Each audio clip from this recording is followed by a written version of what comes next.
ସେଠି ଗୋଟେ ଚାଳ କୁଡ଼ିଆ ଘର ଅଛି। ତ ସେଠି ଆମେ ଚିକେନ୍ କିଛି ଆଣିଛୁ 750 ଗ୍ରାମ ଚିକେନ୍ ଆଣିଛୁ। ତାକୁ ସଣ୍ଡେରେ କେତେ ମଜା ଆମେ କରୁଛୁ। ତ ସାଙ୍ଗମାନେ ତ ଚାଲନ୍ତୁ କଥା ଆମେ ଦେଖୁ ଚିକେନ୍ ଆଗ ଭଲ ସେ ବାଉଁଶ ଚିକେନ୍ ପଡ଼ିଥିଲା ପଡ଼ିଲା ପରେ ତାକୁ ଆମେ ଆରାମସେ ବାଉଁଶ ଦୁଇଟା କଣି ପୋତିକି ତାକୁ ଟଙ୍ଗେଇକି ପୋଡ଼ିବା।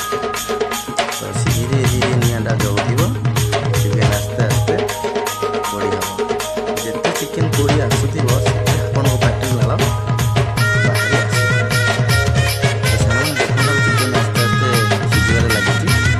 ଚିକେନ୍ ଯଦି ସ୍ଲୋ ଜଳାଉଥିବ ଦେଖନ୍ତୁ ଫାଇନାଲି ଆମ ଚିକେନ୍ ହେଇସାରିଛି।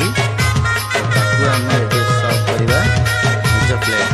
ତ ଆମେ ଏଠି ଜମା ପ୍ଲେଟ୍ ନାହିଁ, ତ ଏଠି କଦଳୀ ପତ୍ର ଅଛି। ତ ଆମେ ଏଠି କଦଳୀ ପତ୍ରରେ ସର୍ଭ କରିସାରିଲେ। ଚିକେନ୍ ସାଥିରେ ଲେମ୍ବୁ ଅଛି, ତ ସେମାନେ ଜାଣିଥିବେ ଟିକେ ଲେମ୍ବୁ ମାରିଲେ ଚିକେନ୍ ପୋଡ଼ାରେ